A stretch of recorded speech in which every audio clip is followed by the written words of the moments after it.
সম্মানিত দিনী ভাই বোন, যেসব পাপের কারণে মানুষের সরাসরি জাহান্নাম ঘোষণা হয়েছে তার একটি বড় পাপ হলো সুদ। যেসব পাপের কারণে মানুষের পরকাল ধ্বংস হবে রাসূল সাল্লাল্লাহু আলাইহি সাল্লাম ঘোষণা দিয়েছেন তার একটি বড় পাপ হচ্ছে সুদ। আবু হুরায়রা রাদিয়াল্লাহু তাআলা আনহু বলেন, রাসূল সাল্লাল্লাহু আলাইহি ওয়াসাল্লাম বলেছেন, ইয়াকুমুস সাবাল মুবিকাত, তোমরা 7টি ধ্বংসাত্মক জিনিস থেকে বেঁচে থাকো যার পরিণাম জাহান্নাম। তাতে তিনি 1 নম্বরে বলেছেন আশিরকু বিল্লাহ, আল্লাহর সাথে শিরক করা, যেটা বাংলাদেশের মাটিতে খুবই কঠিন, মানে খুব বেশি কঠিন। কেননা বাংলাদেশের ছেলে মেয়ে সকালবেলাতেই মায়ের দুধ ছেড়ে কোল থেকে স্কুলে গেলেই বলে ও কালিমা তোমার আকাশ, ও কালিমা তোমার বাতাস। তো আকাশ আর বাতাস তো আর কালিমার নয়।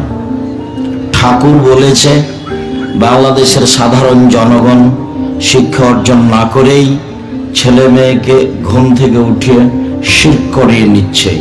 যদিচ আমরা জীবন বাজি রেখে জাতিকে বলে আসছি যে ছেলে মেয়েকে শিক্ষা দেওয়ার চেষ্টা করেন, যে বিদ্যা দিয়ে জাতির উপকার হবে, ছেলে মেয়ে যেন জাতিকে উপকার করতে পারে, জাতির সুবিধা নিয়ে আসতে পারে, জাতিকে পরকালমুখী করতে পারে, এই বিদ্যা আপনি ছেলে মেয়েকে দেওয়ার চেষ্টা করেন। মানুষ হয়তোবা তার বুঝটাকে বড় মনে করছে, একটু মেধা ভালো হলে বলছে ছেলেটাকে আমার ডাক্তার করতে হবে বা ছেলেটাকে আমার ইঞ্জিনিয়ার করতে হবে, যেটা আমরা সাধারণত দেখতে পাই বা শুনতে পাই। বেশ পিতামাতা হিসাবে গল্প গুজব করে, আমার ছেলের মেধা ভালো, রেজাল্ট ভালো হয়েছে, সব কিছু হয়েছে, তারপরেও কি তার ছেলে জাতির জন্য কিছু করে, কিছু করেছে? উনি যেটা বুঝেছেন তার বাস্তবতা আমি অন্তত 1999 জনের মধ্যে দেখি না। উনি মনে করেছেন আমার ছেলে একটা বড় ইঞ্জিনিয়ার হবে। তো প্রায় ইঞ্জিনিয়ার তো ধোকা দেয়, প্রতারক, চুরি করেন।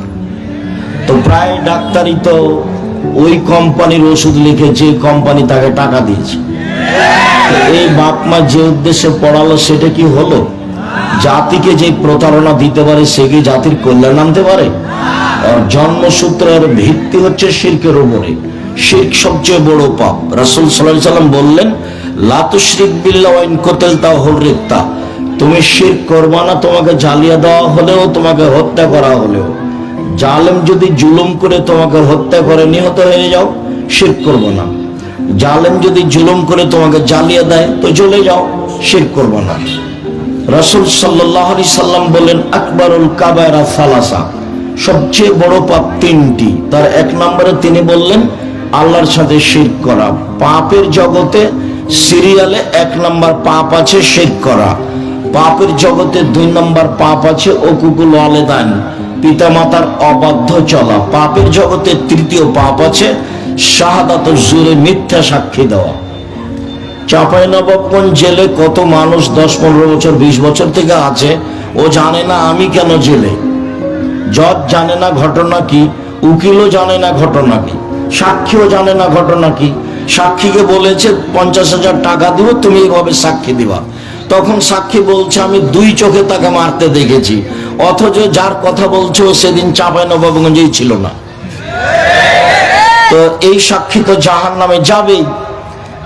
যারা মিথ্যা সাক্ষী দেয় তাদেরকে আল্লাহ রাসূল সিরিয়ালে 3 নম্বর মহাপাপী বলে ঘোষণা করেছেন।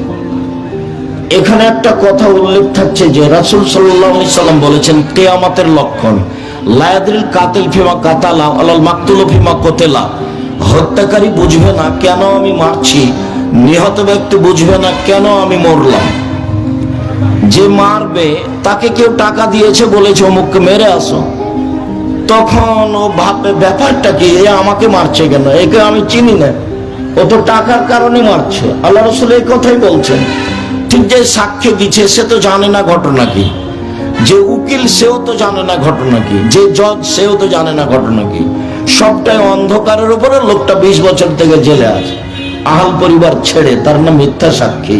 বলছিলাম রাসূল সাল্লাল্লাহু আলাইহি সাল্লাম বলেন যে 7 শ্রেণীর মানুষ জাহান্নামে যাবে, তার এক শ্রেণীর মানুষ হচ্ছে আল্লাহর সাথে শিরক করে যে, এক শ্রেণীর মানুষ হচ্ছে মানুষকে হত্যা করে যে, এক শ্রেণীর মানুষ হচ্ছে সুদ খায় যে। পাপের জগতে মহা পাপ হলো সুদ খাওয়া। পাপের জগতে যত পাপ আছে পৃথিবীতে, সুদের পাপের যে ভাষা আল্লাহর নবী উল্লেখ করেছেন, পাপের জগতে এই ভাষা আর কোনো পাপের জন্য বলেননি। শিরক করা মহাপাপ, এই কথাই ঠিক, তারপরেও ভাষা এমন নয়। বাপ মায়ের অবাধ্য চলা মহাপাপ, এ কথাই ঠিক, তারপরে ভাষা এমন নয়। মিথ্যা সাক্ষী দেওয়া মহাপাপ, তারপরে ভাষা এমন নয়। মানুষকে হত্যা করা মহাপাপ, তারপরে ভাষা এমন নয়। জেনা মহাপাপ, তারপরে ভাষা এমন নয়। আব্দুল রহিম সাহেব ভাষাটা আগে বলেন, তাহলে তো কথা বুঝবো। হ্যাঁ, ঠিক বলেছেন, ভাষায় আগে বলি তাহলে বুঝবো। ঠিক। আব্দুল্লাহ ইবনে হানজালা গাসিল মালাইকা বলেন যে রাসূল সাল্লাল্লাহু আলাইহি সাল্লাম বলেছেন, মায়াকুলু দিরহাম রিবা ওয়া ইয়ালাম আসাদ্দু মিন সিত্তাতি ওয়া সালাসিনা জিনিয়া। কেউ যদি জেনে শুনে 1 টাকা সুদ খায়, তাহলে 36 বার জেনা করে যত পাপ হবে, 1 টাকা সুদ খেলে তার চেয়ে বেশি পাপ হবে। আলেম ওলামাকে জিজ্ঞাসা করেন, এখন থেকে আমার হায়াত পর্যন্ত সময় থাকলো, কোন আলেম ওলামা যদি বলতে পারে যে কোন পাপের এরকম ভাষা আছে, পাপের জগতে এরকম কোন পাপ নাই যার ভাষা এইরূপ। আরেকটা বলে কথাটা আরো স্পষ্ট করি, রাসূল সাল্লাল্লাহু আলাইহি সাল্লাম বলেছেন, আর রিবা সাবুনা জুজান আইসারহাইন কারাজুল মাহু। সুদের পাপের 70টা ভাগ রয়েছে, ছোট থেকে বড়, বড় থেকে ছোট। সবচেয়ে ছোট ভাগ হলো মার সাথে জেনা করলে যেমন পাপ হয়। নেন এবার দেখান পাপ আর কোনটা এর পাশে বসান। পাপের জগতে সবচেয়ে বড় পাপ শিরক। পাপের জগতে দ্বিতীয় মহাপাপ হলো বাপ মায়ের অবাধ্য চলা। পাপের জগতে তৃতীয় মহাপাপ হলো মিথ্যা সাক্ষী দেওয়া। পাপের জগতে চতুর্থ মহাপাপ হলো মানুষকে হত্যা করা। পাপের জগতে পঞ্চম মহাপাপ হলো সুদ খাওয়া। পাপের জগতে ষষ্ঠ মহাপাপ হলো এতিমের মাল ভক্ষণ করা। পাপের জগতে সপ্তম মহাপাপ হলো ছেলে মেয়েকে হত্যা করা খাদ্যের ভয়ে। পাপের জগতে অষ্টম মহাপাপ হলো প্রতিবেশীর সাথে জেনা করা। প্রতিবেশী নেই, বলে গেছে যে আমার স্ত্রীর আহাল পরিবার একটু দেখিয়েন, কোথায় সৌদি আরবে থাকে, ওই সুযোগে তার সাথে কথা বলে তার সাথে জেনা করে। এটা হলো এই হলো মহাপাপী। বলছিলাম সম্মানিত দিনী ভাই বোন, জেনার সাথে এভাবে তুলনা করা হলো কেন? খুব ভালোভাবে জানেন আপনারা, জেনা এমন একটা পাপ যার ব্যাপারে রাসূল সাল্লাল্লাহু আলাইহি সাল্লাম বলেন, আল বিকরু বিল বিকরি জিলদু বিহা তাগরিবু সানা। অবিবাহিত ছেলে মেয়ে যদি জেনা করে, তাহলে তাকে 100 লাঠি পিটিয়ে এলাকা থেকে 1 বছরের জন্য তাড়িয়ে দিতে হবে। তিনি বলেন, আসাইবু বিসাইবু রাজম। বিবাহিত ছেলে মেয়ে যদি জেনা করে, তাহলে তাকে ইট ঢিল পাথর দিয়ে মেরে মেরে মেরে ফেলতে হবে। তার বেঁচে থাকার পৃথিবীতে কোনো সুযোগ নেই। শুনুন, 3 শ্রেণীর মানুষকে হত্যা করতে হয়, 2 শ্রেণীর মানুষের বাঁচার পথ আছে। 3 শ্রেণীর মানুষকে সরকারিভাবে হত্যা করতে হবে, 2 শ্রেণীর মানুষের বাঁচার পথ আছে। 3 শ্রেণীর, 1 শ্রেণীর মানুষ হলো বলল যে কোরআন মাজিদ আমি মানি না, তাহলে সে মুরতাদ, তাকে হত্যা করতে হবে। ফাঁসির মঞ্চে নিয়ে যাওয়া হয়েছে, ফাঁস গলায় দেওয়া হয়েছে। ও বলছে থামেন থামেন থামেন, আমি কথা ফিরিয়ে নিলাম, কোরআন মাজিদ আল্লাহর বিধান কেতাব আমি মেনে নিলাম, আমি আমার কথা ফিরিয়ে নিলাম, তার ফাঁসি হবে না। অথচ অপরাধ ছিল তাকে হত্যা করতে হবে। 2 কেসাস, আপনি আমাকে হত্যা করেছেন, আমার বাপ মা আপনাকে হত্যা করে নিবে, তার নাম কেসাস। আপনাকে ফাঁসির মঞ্চে নিয়ে যাওয়া হয়েছে, এখন আমার বাপ মা বলছে না না না না ঠিক আছে, আমরা মাফ করে দিলাম, আরো মাফ করে দিলাম, আমরা কেসাস নিব না, আপনাকে ফাঁসির মঞ্চ থেকে নামিয়ে নিতে হবে, এটাই বিধান। 3, বিবাহ করার পরে জেনা। বিবাহ করার পরে যদি কেউ জেনা করে, তাহলে পৃথিবীতে তার বেঁচে থাকার কোনো সুযোগ নেই। ক্ষমা আল্লাহর হাতে, ক্ষমা চাইলে ক্ষমা হতে পারে, সেটা ভিন্ন কথা।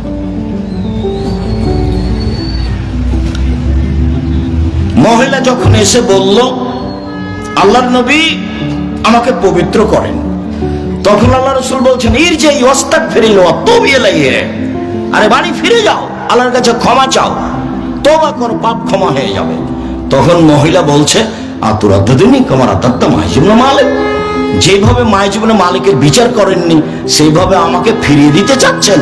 ওয়ান্না হাওলা মিনাজ জিনা, আমার পেটে অবৈধ সন্তান রয়েছে, বিচার করে দিতে হবে, আমি ফিরে যেতে রাজি নই। তখন আল্লাহ রাসূল বলছেন আচ্ছা ঠিক আছে, ইরজি হাত্তা তালিদি, বাড়ি ফিরে যাও, যেদিন সন্তান জন্ম নেবে সেদিন আসছে বিচার করে দেব। মহিলা চলে গেল। মুসলিম গ্রন্থে এসেছে বাচ্চা সবে মাত্র প্রসব হয়েছে, বাচ্চাকে ন্যাকড়াই চাঁপাইনবাবগঞ্জের ভাষায় তেনায় জড়িয়ে নিয়ে চলে এসেছে। জড়িয়ে নিয়ে এসে বলছে দেখেন সন্তান হয়েছে, বিচার করে দেন। আল্লাহ রাসূল তো দেখছে অবাক, ঠিক আছে ইরজি ফারদিহি হাত্তা তাফতামিহি, নিয়ে যাও, বাচ্চাকে দুধ খাওয়া, যেদিন বাচ্চা দুধ ছেড়ে দিবে সেদিন আসছে বিচার করে দেব।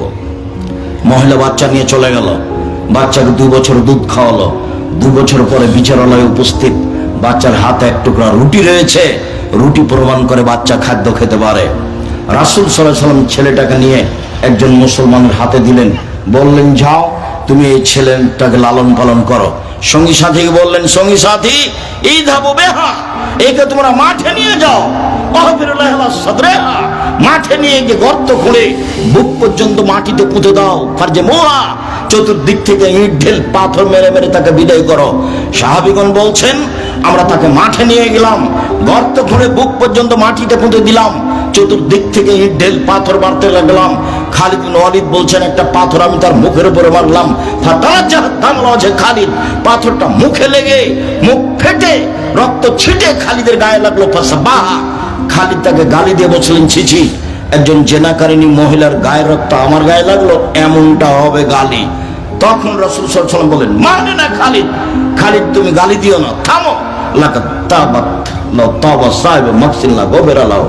এই মহিলা এত তওবা করেছে, এই মহিলা আল্লাহর কাছে এত ক্ষমা ভিক্ষে চেয়েছে, এরকম ক্ষমা যদি বড় থেকে বড় পাপী চাই তবু তার পাপ ক্ষমা করা হবে। খালিদ একে গালি দিও না, এর তওবা যদি মদিনার লোককে ভাগ করে দেওয়া হয় সবার পাপ ক্ষমা হয়ে যাবে। খালিদ একে গালি দিও না।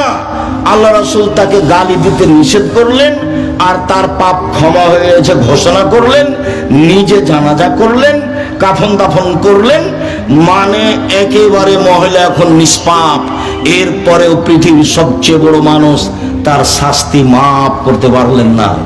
মুহাম্মদ সাল্লাল্লাহু আলাইহি ওয়াসাল্লাম নিজেই জিম্মি, তার শরীয়তের কাছে তিনি নিজেই জিম্মি। যদি আমি বুঝাতে না পারি আমার ব্যর্থতা।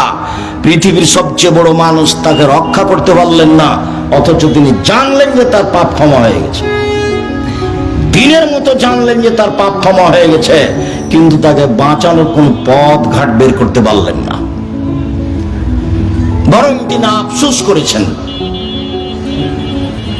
যে ওইখানে যদি না আসতো তাহলে তার বিচার হতো না, বেঁচে যেত। মাইজুবনে মালিকের ব্যাপারে তাই বলেছেন, বলছিলাম সম্মানিত দিনী ভাই বোন, জেনা মহাপাপ, বিবাহ করার পরে জেনা মহাপাপ।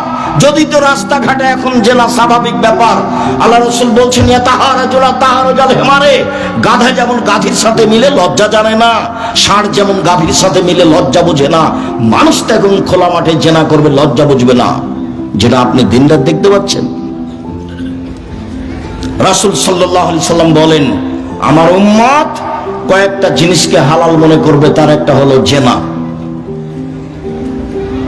রেশমি কাপড়কে হালাল মনে করবে, বাদ্যযন্ত্রকে হালাল মনে করবে, জেনাকে হালাল মনে করবে আমার উম্মত। আমরা নাকি জেনাকে হালাল মনে করব? জেনা মহাপাপ, জেনা মহাপাপ, যার ফলাফল হলো এই এক, অবিবাহিত ছেলে মেয়ে হলে তাকে 100 লাঠি পিটিয়ে এলাকা থেকে তাড়িয়ে দিতে হবে, বিবাহিত ছেলে মেয়ে হলে তাকে ইট ঢেল পাথর দিয়ে মেরে মেরে মেরে ফেলতে হবে, অন্তত পৃথিবীতে তার বেঁচে থাকার কোনো সুযোগ নেই, কোন সুযোগই নেই, কোন পথ ঘাট দিয়ে তাকে রক্ষা করা যাবে না। রাসূল সাল্লাল্লাহু আলাইহি ওয়াসাল্লাম বলছেন কেউ যদি 1 টাকা সুদ খায় 30 বার জেনা করে যত পাপ হবে, 1 টাকা সুদ খেলে তার চেয়ে বেশি পাপ হবে। সুদ কি জিনিস, যেটা আমার আপনার কাছে কোনো ব্যাপারই নয়, যেটা কিস্তি তোলা স্বাভাবিক ব্যাপার। ব্যাংকে লোন নিয়ে ম্যানেজার সাহেব বাড়ি করেছেন 10 তলা, স্ত্রী ছেলে মেয়ে লিফটে উঠে আর নামে, 350 টাকা তার আইসক্রিম খায়, দিন কাটাচ্ছে খুব খুশিতে। ও কি জানে যে তার জানাজা হবে না? ওর জানাজাই হবে না। যার ঋণ আছে তার জানাজাই হবে না, জানাজাই বাতিল। রাসূল সাল্লাল্লাহু আলাইহি সাল্লাম তার জীবনে প্রত্যেক দিন প্রত্যেক সালাতের শেষে সালাম ফিরার পূর্বে একটা দোয়া পড়তেন। আমাদের চাঁপাইনবাবগঞ্জের লোকেরা প্রায় সেই দোয়াটা জানে, আল্লাহুম্মা ইন্নী আউযু বিকা মিন আযাবি জাহান্নাম ওয়া আউযু বিকা মিন আযাবিল কবর। শেষে আছে আল্লাহুম্মা ইন্নী আউযু বিকা মিনাল মাসামি ওয়াল মাগরাম। তোমার কাছে বাঁচতে চাই বড় পাপ হতে, তোমার কাছে বাঁচতে চাই ঋণ কর্য হতে, তোমার কাছে বাঁচতে চাই বড় পাপ হতে, তোমার কাছে বাঁচতে চাই ঋণ কর্য হতে। আমি ভিক্ষা করে খেতে বলিনি, ওটা আমার মূলত কথা নয়। আমি কষ্টে বলেছি তোমরা বাপ বেটা ভিক্ষা করে খাও। গ্রামে যদি ভিক্ষা না দেয় তাহলে চাঁপাইনবাবগঞ্জ ট্রেন স্টেশনে যাওয়া, গাড়ি গাড়ি ভিক্ষা যাবা। কোন সময়তে বলেছি? যখন তোমরা বাপ বেটা যৌতুক নিয়েছো তখন বলেছি। যৌতুক নিলা কেন? যৌতুক কেন নিবা? ভিক্ষা করে খাও। আমি ভিক্ষা করে খেতে বলিনি। আমি চকলেটের ব্যবসা করতে বলেছি, চকলেটের ব্যবসা করতে বলিনি। চকলেটের ব্যবসা বলতে আমি সবচেয়ে কম পয়সার ব্যবসা করতে বলেছি। লোন নেওয়া লাগবে না, উপার্জনের পথ 4টা। 1 দিন মজুরি, সন্ধ্যায় টাকা শেষ। 2 চাকরি, সাধারণত 25 দিনে শেষ, 5 দিন ধার কর্য। 3 জমি চাষ, সমান সমান নইলে লস। 4 ব্যবসা। তখন আল্লাহ রাসূল বলছেন আত-তাজির আস-সাদুক আল-আমিন মা সিদ্দিক ও শুহাদাল আম্বিয়া। বিচারের মাঠে বিশ্বস্ত ব্যবসায়ীরা নবীদের সাথে থাকবেন।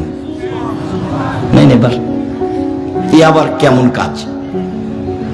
নবীদের সাথে তো থাকা খুব কঠিন। একজন সাহাবী বলছেন যে আমি রাসূলের সাথে রাতে ছিলাম, তো ফাতাই তো ওয়াজুহি হাজাতিহি, আমি তার ওজুর পানি মেশাক নিয়ে এসেছি।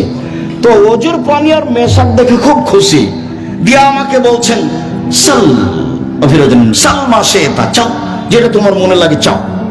আমার উপরে খুব খুশি। মেশাক আর পানি দেখে এত খুশি যে আমাকে বলছেন চাও যেটা চাও চাও। তখন আমি বলছি আসআলুকা মুরাফাতাকা ফিল জান্নাত, আমি আপনার সাথে জান্নাতে থাকতে চাই।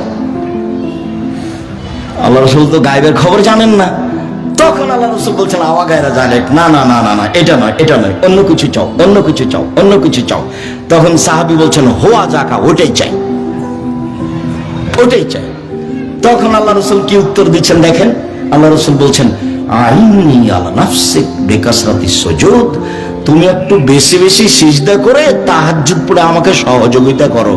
আসলে খুব ভালো তাহাজ্জুদ গুজার যারা, তারা আমার সাথে থাকতে পারে থাকবে, কিন্তু তুমি আমাকে সহযোগিতা করো, তাহাজ্জুদ পড়ে নিলে আমি তোমাকে সাথে নিতে পারবো না। পৃথিবীর সবচেয়ে বড় মানুষ মানে কিছু রাতে ইবাদত করলে রাসূলের সাথে থাকা যায়।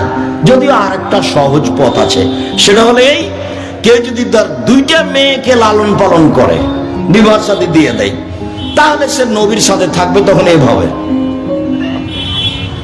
জমা লেগে মানে একসাথে থাকবেন নবীর সাথে। 2টা মেয়ে 10টা ছেলেকে পড়ালে নবীর সাথে থাকা যাবে, এই কথা আল্লাহ রাসূল বলেননি। পড়াবে কেন? জন্ম দিয়েছে এই জন্য। বলে তো কুকুর সিরিয়ালে ঘুরে বেড়াবে, তখন জব বাপকে দিতে হবে। জন্ম দিয়েছেন আপনি, জবাব দিব আমি? কেন জবাব দিব আমি? আপনারই ছেলে রাস্তা রাস্তা দৌড়ে বেড়াচ্ছে, মানুষের রাস্তা বন্ধ করছে, চোখ গরম করছে যে রাস্তায় চলছে তাকে, ক্ষমতা দেখাচ্ছে, দলীয় দাপটে মানুষের কাজ বন্ধ করছে, মানুষকে জেল হাজতে দিচ্ছে। ছেলে তো আপনার, জবাব আপনি দিন। মানুষকে অপমান করছে, মানুষকে খাটো করছে, জন্ম দিয়েছেন আপনি, জবাব দেব আমি? কে বলেছে? রাজুল রাইন ফি আহলি বাইতি, বাড়ির মালিকই দায়িত্বশীল, বাপই দায়িত্বশীল। তাকে ছেলে মেয়ে সম্পর্কে অক্ষর অক্ষরে জবাব দিতে হবে। টিকতে না পারলে তাকে জাহান্নামে যেতে হবে, তাহাজ্জুদ পড়েও হবে না, হজ করেও হবে না। অক্ষর অক্ষরে ছেলে মেয়ের জবাব দিতে হবে। আল্লাহ নবী বললেন দুইজন মেয়ের লালন পালন করলে নবীর সাথে থাকতে পাবে। তো লালন পালন কি, লালন পালন কি বাপে বুঝে? আল্লাহ রাসূল বলছেন লালন পালন এক, ফাআল্লামাহা, তাকে বিদ্যা শিখিয়ে দিল, ফাহসানা তালিমাহা, সুন্দর বিদ্যা শিখিয়ে দিল। দুই, শিষ্টাচার শিখিয়ে দিল, সুন্দর শিষ্টাচার শিখিয়ে দিল। আহসানা ইলাইহিন্না, তার সাথে ভালো আচরণ করলো। এই বাপ মেয়েকে লালন পালন করেছে, এখন নবীর সাথে এভাবে থাকবে। তো মেয়েকে বিদ্যা শিখিয়ে দিয়েছে, ভালো বিদ্যা শিখিয়ে দিয়েছে। কিভাবে ভালো বিদ্যা শিখালো? শিষ্টাচার শিখিয়ে দিয়েছে, ভালো শিষ্টাচার শিখিয়ে দিয়েছে। নখ বড় আছে, নখে নেল পালিশ আছে, তখনও কি ভালো শিষ্টাচার? ভরু তুলে চিকন করা আছে, তখনও কি ভালো শিষ্টাচার? দাঁত ছিলে ফাঁকা করা আছে, তখনও কি ভালো শিষ্টাচার? পরচুলা মাথায় দিয়ে খোপা বেঁধেছে, তখনও কি ভালো শিষ্টাচার? অবাক হতে হয়। ভালো শিষ্টাচার, শিষ্টাচার কাকে বলে না তার মা জানে, তার বাপ জানে। শিষ্টাচার কাকে বলে না তার বাবা জানে, তার মা জানে। কে বলেছে ও শিষ্টাচার জানে? বল হিসাব। জাবের রাদিয়াল্লাহু তাআলা আনহু বলছেন, যুদ্ধ থেকে আসছিলাম, আল্লাহ রাসূল বলেন এই থামো, সকালে যাব বাড়ি। আমি জাবের বললাম আল্লাহর নবী, আমি নতুন বিবাহ করেছি, বাড়ি যেতে অনুমতি দেন। তখন আল্লাহ রাসূল বললেন, কুমারী মেয়ে বিবাহ করেছ না তালাক প্রাপ্তা মেয়ে বিবাহ করেছ? তখন জাবের রাদিয়াল্লাহু তাআলা বললেন, তালাক প্রাপ্তা মেয়ে বিবাহ করেছি। আরে তুমি কুমারী মেয়ে কেন বিবাহ করলে না? তুমি তার সাথে খেলতেও, তোমার সাথে খেলতো। যাক, আল্লাহ রাসূল যা বললেন বললেন। এবার জাবের রাদিয়াল্লাহু তাআলা বলছেন, আল্লাহ নবী শোনেন, আমার আব্বা উহুদের যুদ্ধে শহীদ হয়েছেন 9 জন মেয়ে রেখে, আমার 9 জন বোন আছে। আমার আব্বা উহুদের যুদ্ধে শহীদ হয়েছেন 9 জন মেয়ে রেখে, আমার 9 জন বোন আছে। আকরাহুনা তাযাওয়াজা মিসলাহুন্না, তাদের মতো বয়সের মেয়ে আমি বিবাহ করা পছন্দ করিনি 4টা কারণে। আমার বোনদের বয়সের মেয়েকে আমি বিবাহ করা পছন্দ করিনি 4টা কারণে। এক, লিতুল্লামাহুন্না, আমি বেশি বয়সের মেয়ে বিবাহ করেছি যাতে করে আমার স্ত্রী আমার বোনদেরকে বিদ্যা শিখাতে পারে।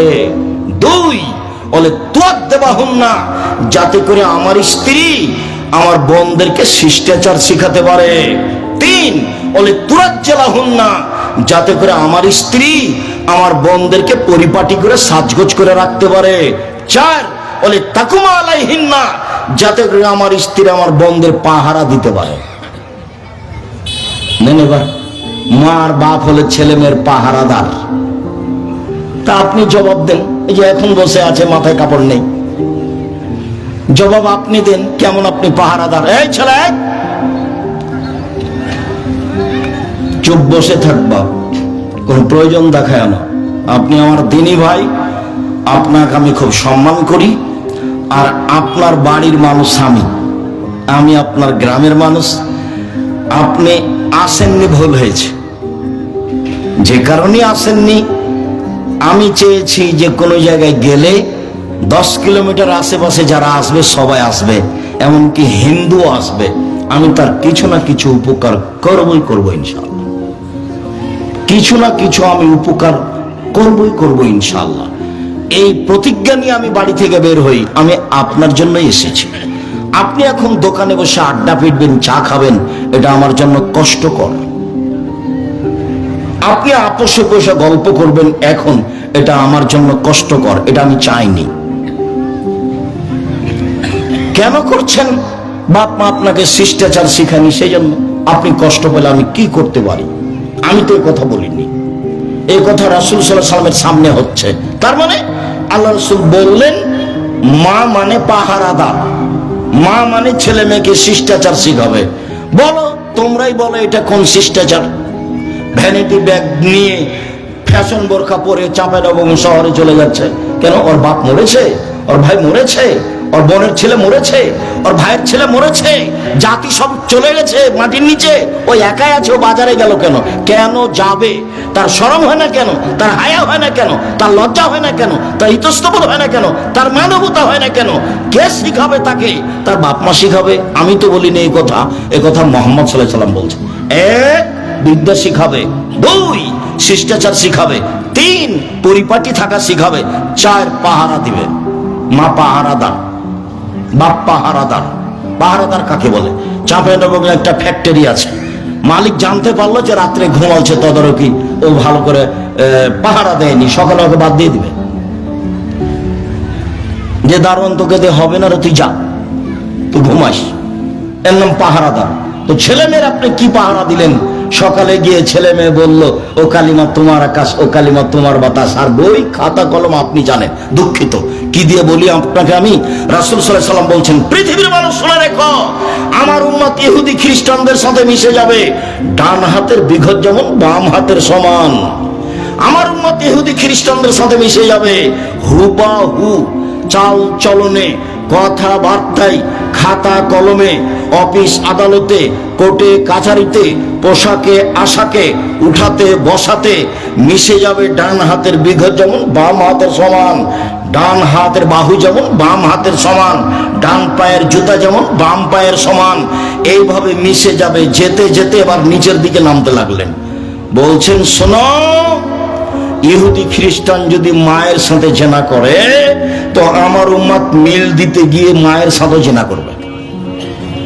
রাসূলের মুখের ভাষা, আমি তো বলিনি এই কথা, তো রাসূলের মুখের ভাষা। সম্মানিত দিনী ভাই বোন, ছেলে মেয়ের জিম্মেদার আপনি, প্রস্তুতি আপনি নেন। বলছিলাম, সুদের পাপের যেভাবে ভাষা উল্লেখ হয়েছে, পৃথিবীতে আর কোনো পাপের ভাষা এভাবে উল্লেখ হয়নি। অথচ সুদ আপনার কাছে আমার কাছে বড় পাপ নয়। মহান আল্লাহ বলেন, আল্লাহ চিরদিনের জন্য সুদকে হারাম করেছেন, ক্রয় বিক্রয়কে হালাল করেছেন। একটু দুটা শব্দ পাশাপাশি কেন? কেন আল্লাহ বললেন যে সুদ হারাম আর ব্যবসা হালাল? মানুষের একটা কথা ছিল, সুদ খেলেও টাকা বাড়ে, ব্যবসা করলেও টাকা বাড়ে, দুটাই তো টাকা বাড়ার কাজ, তো দুটাই জায়েজ হবে। সুদ খেলেও টাকা বাড়ে, ব্যবসা করলেও টাকা বাড়ে, দুটাই তো টাকা বাড়ার কাজ, তাহলে একটা হালাল হবে একটা হারাম হবে কেন? তখন আল্লাহ বলছেন, শোনো, সুদ হারাম আর ব্যবসা হালাল। এবার কিভাবে বুঝাই? আমিও স্পষ্ট আমার কাছে হয়নি অতদিন। যেদিন আমি আব্দুল্লাহর বক্তব্য শুনলাম, সেদিন আমার কাছে জিনিসটা ধরা পড়লো। ওহো, কথা তো ঠিকই। মানে মুদ্রার জন্ম হয়েছে বিনিময়ে ব্যবহার হওয়ার জন্য, টাকার জন্ম হয়েছে বিনিময়ে ব্যবহার হওয়ার জন্য, ডলারের জন্ম হয়েছে বিনিময়ে ব্যবহার হওয়ার জন্য। আমি একটা টিস্যুর বক্স নিলাম, বিনিময়ে টাকা দিলাম। আমি একটা পানির বোতল নিলাম, বিনিময়ে টাকা দিলাম। আমি যখন টাকা দিয়ে টাকা নিলাম, তখন কি বিনিময় হলো? কিছুই না। যখন মানুষ টাকা দিয়ে টাকা নিবে, তখন এই জিনিসটার উপরে জুলুম করা হবে। যে উদ্দেশ্যে আল্লাহ তাকে সৃষ্টি করেছেন, এই উদ্দেশ্য বহাল থাকবে না, তখন এই টাকা থাকবে না। তাই আল্লাহ বলছেন, ইয়ামহাকুল্লাহু রিবা ইউরবিস সাদাকাত। সুদ মানুষের টাকাকে কমিয়ে দেয়, আর দান মানুষের টাকাকে বেশি করে দেয়। আল্লাহ বলছেন সুদ খেলে টাকা কমে যাবে, আর আল্লাহ রাসূল বলছেন যে ইন্নার রিবা ওয়াইন কাসরা ফাইন আকিবাতা তাসরিলা কাল্লিন। যদিও সুদ বাহ্যিকভাবে বাড়ে, যদিও সুদ বাহ্যিকভাবে বাড়ে, কিন্তু তার ফলাফল হলো নিঃস্ব। কোরআন আর হাদিসকে সামনে রেখে আমি বলবো ইনশাআল্লাহ, যারা সুদ খাবে তাকে একদিন ভিক্ষুক হতেই হবে, আজ হোক আর কাল হোক।